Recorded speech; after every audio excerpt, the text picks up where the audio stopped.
Halo Generus Tri Sukses, kembali lagi bersama kami Tri Sukses ID. Pada kesempatan kali ini kita akan melanjutkan lagi pembahasan soal harian yang kelima untuk mata uji pilihan TKA Ekonomi. Oke, langsung saja kita ke soal yang pertama. Negara Antares sedang menghadapi tekanan inflasi yang tinggi dan pelemahan nilai tukar mata uang yang persisten. Untuk mengatasi masalah ini, Bank Sentral Antares memutuskan untuk menerapkan kebijakan moneter kontradiktif dengan menaikkan suku bunga acuan secara signifikan. Setelah kebijakan tersebut diimplementasikan selama 6 bulan, data ekonomi menunjukkan bahwa laju inflasi mulai melambat dan permintaan domestik mendingin yang menyebabkan impor barang konsumsi menurun drastis. Pada saat yang sama, selisih suku bunga yang tinggi dengan negara lain telah memicu aliran dana asing atau modal dalam jumlah besar masuk ke pasar obligasi domestik. Berdasarkan situasi tersebut, dampak utama dari kebijakan moneter kontraktif tersebut terhadap neraca pembayaran negara Antares adalah soal ini menganalisis dampak ganda dari kebijakan moneter kontraktif atau kenaikan suku bunga terhadap dua komponen utama neraca pembayaran, yaitu neraca transaksi berjalan dan neraca modal dan finansial. Nah, sekarang kita urai dampaknya satu persatu. Yang pertama, dampak terhadap neraca transaksi berjalan atau current account. Nah, kebijakan moneter kontraktif atau suku bunga naik bertujuan untuk mendinginkan perekonomian. Biaya pinjaman menjadi lebih mahal sehingga konsumsi dan investasi domestiknya melambat. Nah, ketika permintaan domestik atau daya beli masyarakat menurun, permintaan terhadap barang-barang dari luar negeri atau impor juga akan ikut menurun. Nah, dalam neraca transaksi berjalan, impor dicatat sebagai komponen negatif atau pengeluaran devisa. Nah, ketika impor menurun, posisi neraca transaksi berjalan akan membaik. Defisitnya mengecil atau berubah menjadi surplus. Yang kedua, dampak terhadap neraca modal dan finansial atau capital and financial account. Nah, kenaikan suku bunga acuan membuat instrumen investasi di dalam negeri seperti obligasi pemerintah menawarkan imbal hasil atau return yang lebih tinggi dibandingkan negara lain. Nah, hal ini menarik bagi investor asing yang mencari keuntungan atau disebut hot money atau investasi portofolio. Nah, investor asing akan menukarkan mata uang mereka, misalnya dolar, dengan mata uang lokal untuk membeli obligasi tersebut. Nah, ini menciptakan aliran modal masuk atau capital inflow. Nah, aliran modal masuk ini dicatat sebagai kredit atau penerimaan di neraca modal dan finansial, sehingga menyebabkan surplus. Nah, sekarang kita akan mengevaluasi setiap opsi jawaban. Opsi A, neraca transaksi berjalan memburuk karena suku bunga tinggi menghambat investasi di sektor ekspor. Nah, ini salah. Dampak utamanya adalah perlambatan permintaan domestik yang justru menurunkan impor dan memperbaiki neraca transaksi berjalan. Kemudian opsi B, neraca modal dan finansial mengalami defisit karena investor domestik memindahkan dananya ke luar negeri. Nah, opsi B ini juga salah. Nah, suku bunga yang tinggi justru menarik modal asing masuk atau capital inflow, bukan membuat modal keluar atau capital outflow. Kemudian opsi C, terjadi perbaikan pada neraca transaksi berjalan akibat penurunan impor dan surplus pada neraca modal akibat aliran dana masuk. Nah, opsi C ini yang tepat. Nah, pernyataan C ini secara akurat menangkap kedua dampak utama dari kebijakan kenaikan suku bunga, yaitu impor turun atau memperbaiki neraca berjalan dan modal asing masuk, atau menciptakan surplus neraca modal. Kemudian opsi D, Terjadi defisit kembar di mana neraca transaksi berjalan dan neraca modal sama-sama mengalami pemburukan. Nah, opsi D ini juga salah.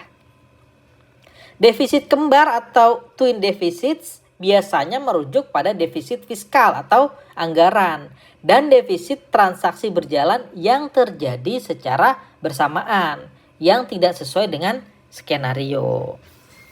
Kemudian opsi E, kebijakan ini gagal menstabilkan nilai tukar karena penurunan ekspor lebih besar daripada aliran modal yang masuk. Nah, ini juga salah. Nah, skenario ini justru menunjukkan keberhasilan. Nah, aliran modal masuk ini meningkatkan permintaan mata uang lokal dan penurunan impor mengurangi permintaan mata uang asing. Adalah dua faktor yang akan memperkuat nilai tukar. Jadi untuk soal nomor 1 ini jawaban yang benar adalah opsi C. Lanjut ke soal nomor 2. Sebuah firma hukum Adil Sejahtera memberikan jasa konsultasi hukum kepada 10 klien selama bulan Januari. Tarif yang disepakati untuk setiap klien adalah 5 juta rupiah. Pada akhir Januari, firma hukum tersebut menerima pembayaran tunai dari 70% klien dan sisanya akan dibayar pada bulan Februari. Selama bulan Januari, firma hukum juga membayar gaji karyawan sebesar 10 juta rupiah secara tunai dan membeli tambahan peralatan kantor yaitu komputer seharga 25 juta rupiah secara kredit. Berdasarkan informasi tersebut, pengaruh terhadap persamaan dasar akuntansi setelah seluruh transaksi dicatat adalah...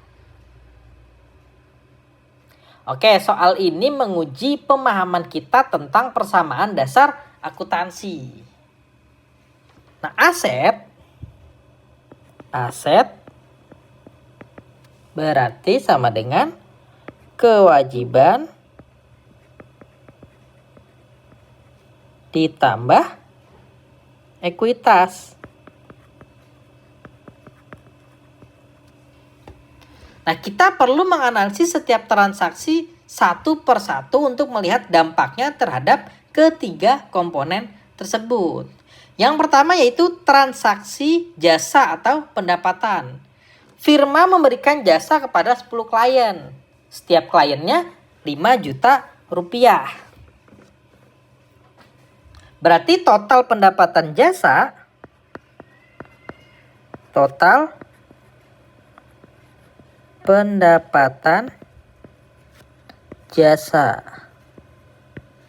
yaitu 10 klien dikali 5 juta rupiah sama dengan 50 juta rupiah. Kemudian pendapatan atau revenue selalu menambah ekuitas. Nah, analisisnya aset 0, kewajiban 0, ekuitasnya bertambah 50 juta. Seperti ini bertambah. Kemudian yang kedua, transaksi penerimaan pembayaran. Nah, dari total pendapatan 50 juta rupiah diterima 70% secara tunai dan sisanya 30% menjadi piutang. Nah, penerimaan tunai atau kas berarti penerimaan tunai atau kas yaitu 70% dikali 50 juta sama dengan 35 juta. Nah, piutang usahanya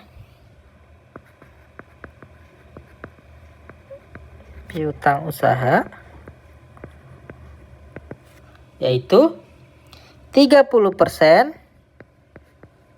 dikali 50 juta sama dengan 15 juta. Nah, analisisnya aset kasnya bertambah 35 juta. Kemudian aset piutangnya bertambah 15 juta. Nah, ekuitasnya 0. Di mana ekuitas sudah diakui pada transaksi 1 saat pendapatan terjadi, bukan saat kas diterima. Kewajibannya juga 0. Nah, kemudian yang ketiga ini transaksi beban gaji. Membayar gaji karyawan 10 juta secara tunai. Nah, beban atau expense selalu mengurangi ekuitas. Pembayaran tunai mengurangi aset atau kas. Maka aset atau kasnya berkurang 10 juta.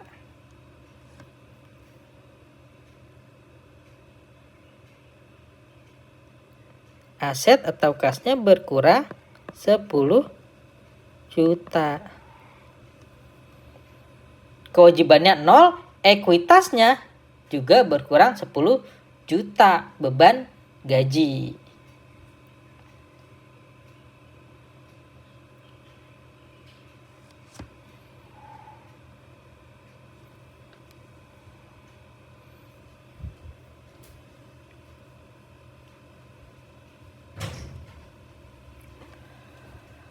Kemudian yang keempat yaitu transaksi pembelian peralatan secara kredit. Nah, membeli peralatan kantor menjadi aset tetap seharga 25 juta secara kredit. Nah, pembelian kredit menimbulkan kewajiban atau utang usaha. Nah, peralatannya disebut aset. Jadi analisisnya aset atau peralatannya bertambah 25 juta. Berarti aset peralatan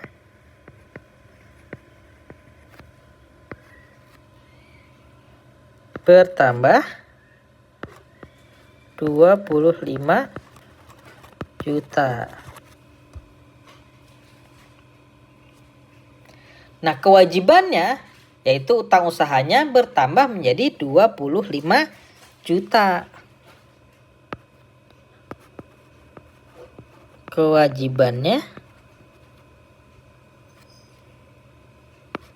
bertambah 25 juta.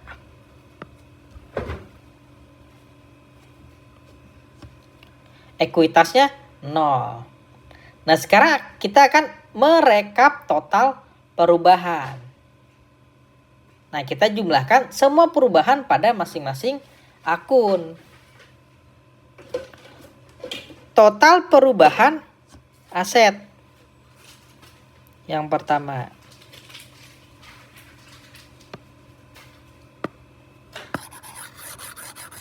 Kita akan menghitung total perubahan asetnya yang pertama.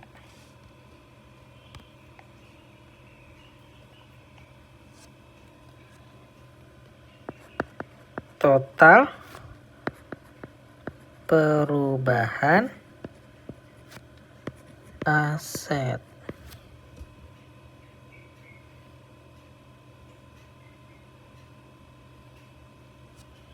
Itu plus 35 juta kas dari klien.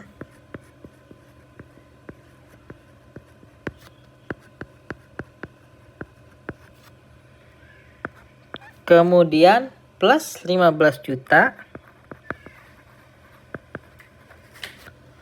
piutang usaha.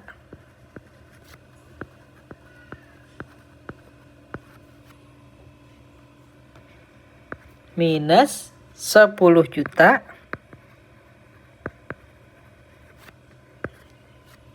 kas untuk gaji.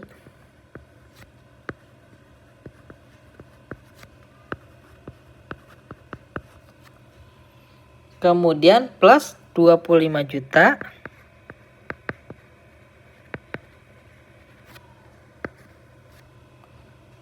peralatan.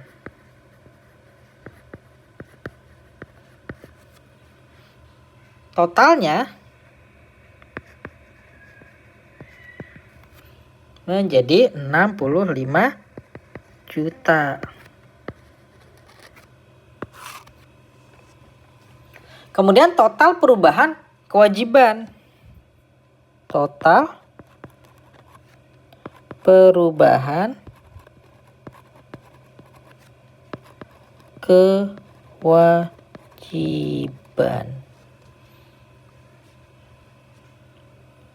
Jadi plus 25 juta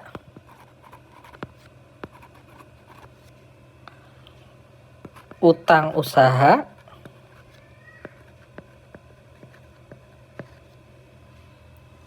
jadi totalnya 25 juta. Kemudian total perubahan ekuitas. Total perubahan ekuitas. Jadi plus 50 juta untuk pendapatan jasa.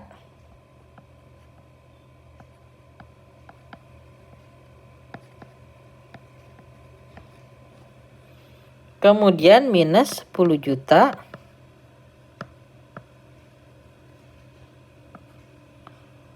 untuk beban gaji.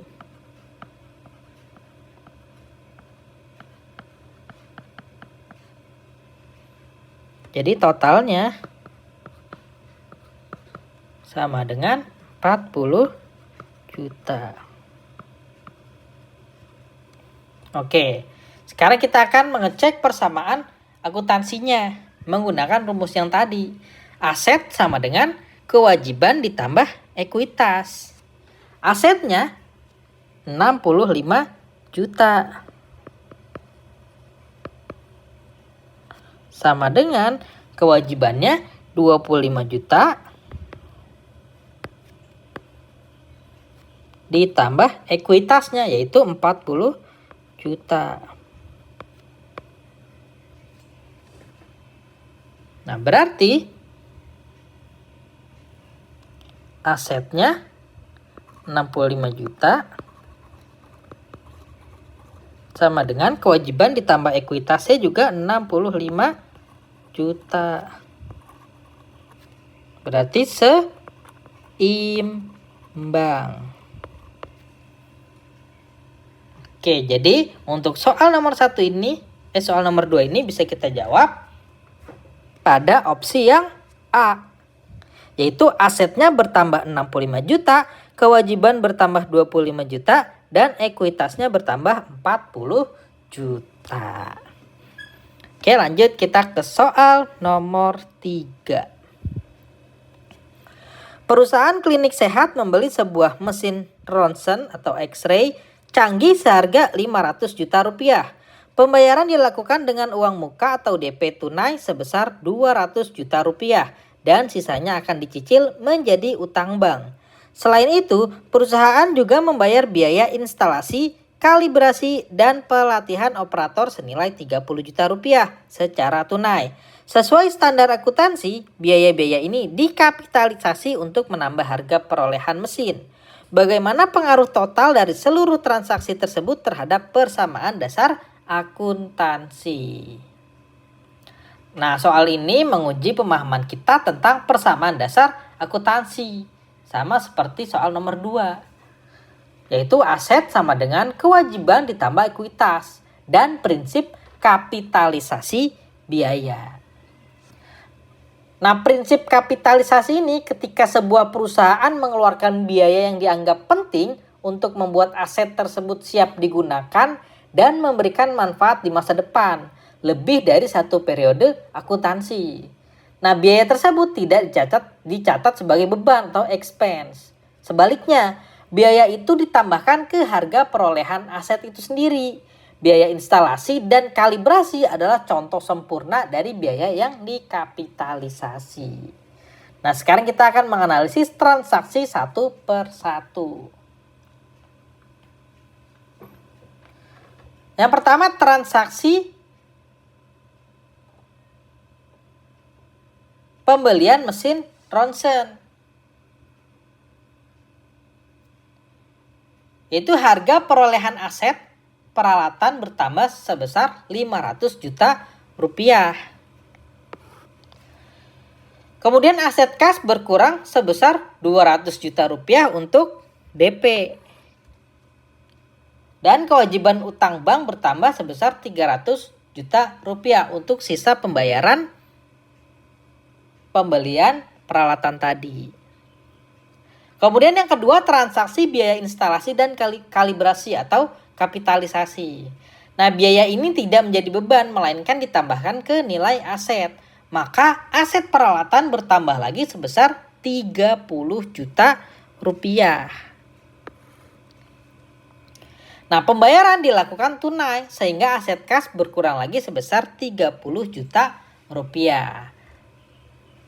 Nah, sekarang total perubahan akumulasi dari semuanya. Sekarang kita gabungkan kedua transaksi tersebut. Yang pertama, aset peralatan. Aset peralatan.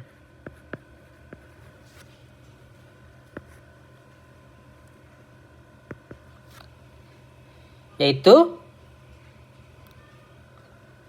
plus 500 juta dari pembelian plus 30 juta dari instalasi. Jadi total peralatannya yaitu 530 juta. Nah, sekarang aset kas. Aset kas itu berkurang 200 juta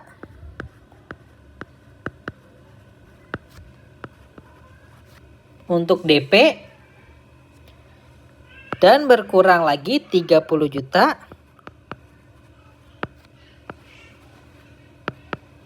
untuk instalasi. Jadi totalnya minus 230 juta. Kemudian kewajiban. Kewajiban utang bank.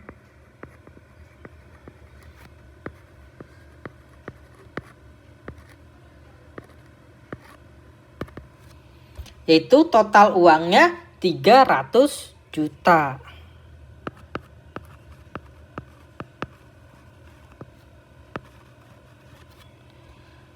Maka ekuitasnya 0.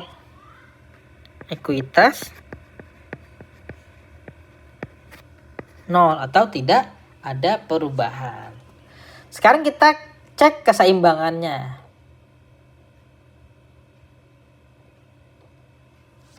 Tadi kan aset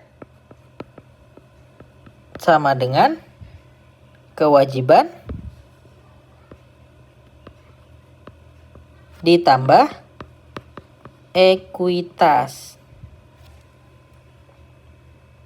Asetnya tadi didapat 530 juta.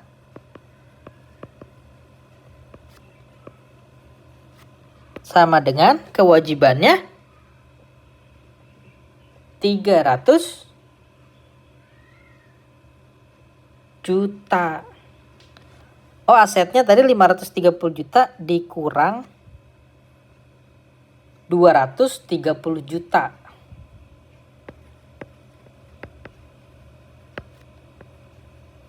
Sama dengan kewajibannya 300 juta ditambah ekuitasnya 0. Maka asetnya menjadi 300 juta sama dengan kewajiban tambah ekuitas yaitu 300 juta. Seimbang.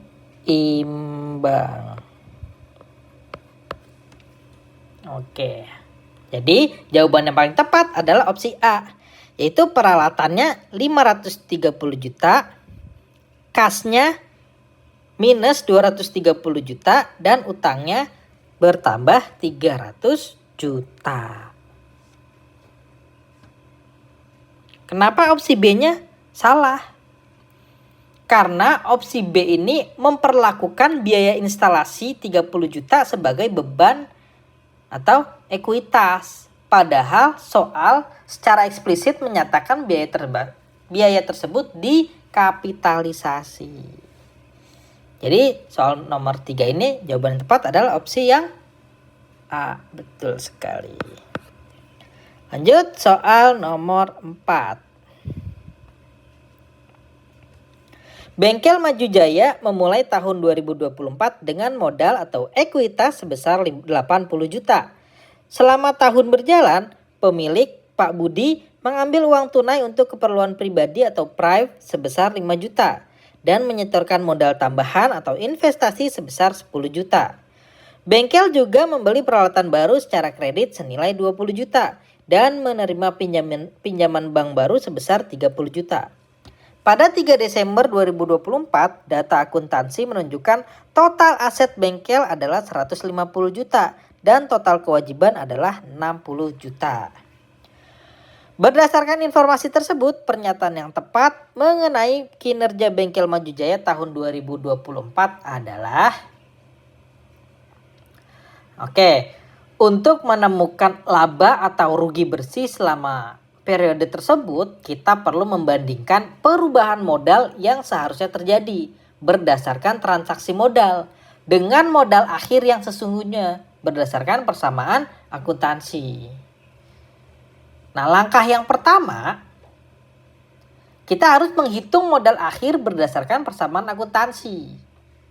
Nah, langkah pertama ini adalah menentukan berapa modal akhir atau ekuitas akhir perusahaan pada 31 Desember 2024 menggunakan persamaan dasar akuntansi seperti soal sebelumnya, yaitu aset sama dengan kewajiban ditambah ekuitas. Aset sama dengan kewajiban tambah ekuitas. Maka ekuitas akhir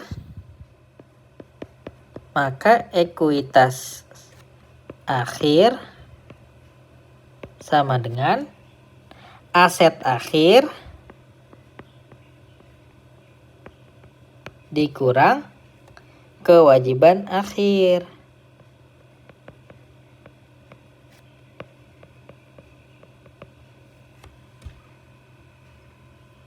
Nah, ekuitas akhir berarti sama dengan aset akhirnya tadi 150 juta dikurang kewajiban akhirnya 60 juta.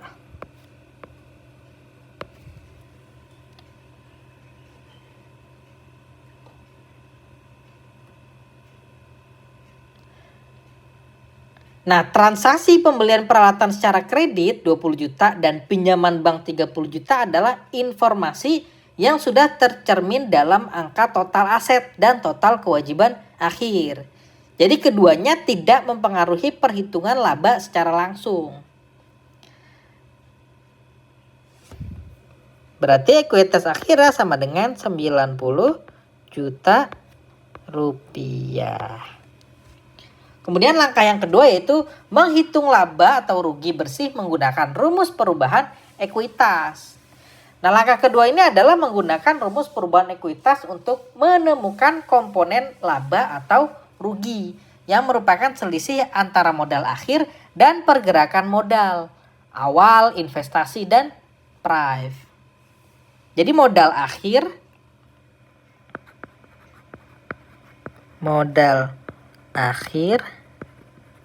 sama dengan modal awal ditambah investasi tambahan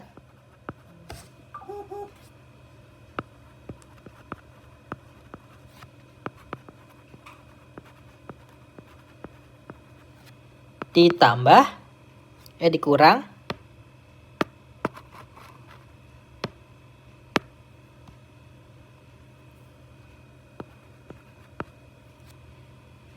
price ditambah laba bersih.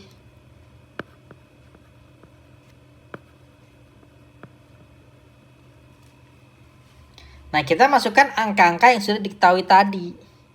Modal akhirnya kan menjadi 90 juta sama dengan modal awalnya 80 juta. Nah, investasi tambahannya 10 juta.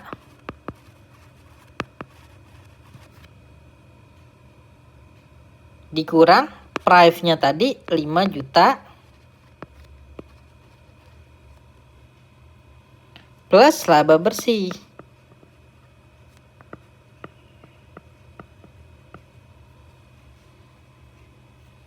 Jadi sama dengan 90 juta sama dengan 85 juta plus laba bersih.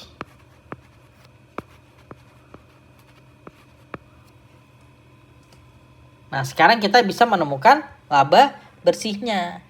Berarti laba bersihnya adalah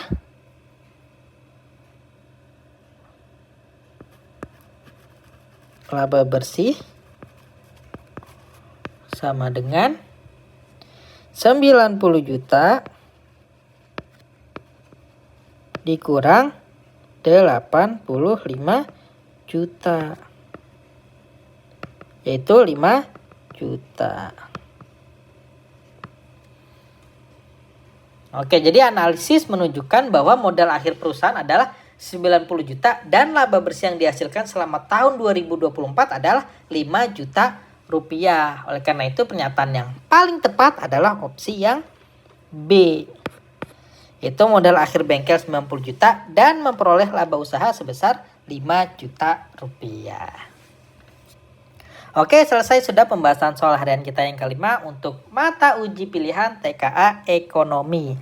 Nah, buat teman-teman yang mau update terus pembahasan soal harian dari kita, silakan di-subscribe YouTube channel kita di Trisukses ID. Nah, jangan lupa juga di-follow sosial media kita, Instagram dan TikTok Trisukses ID. Buat teman-teman yang mau simulasi soal secara langsung, bisa langsung saja kunjungi website kita di trisukses.edukati.com. Nah, mungkin kita cukupkan sampai di sini dulu perjumpaan kita. Sampai jumpa lagi di pembahasan soal berikutnya.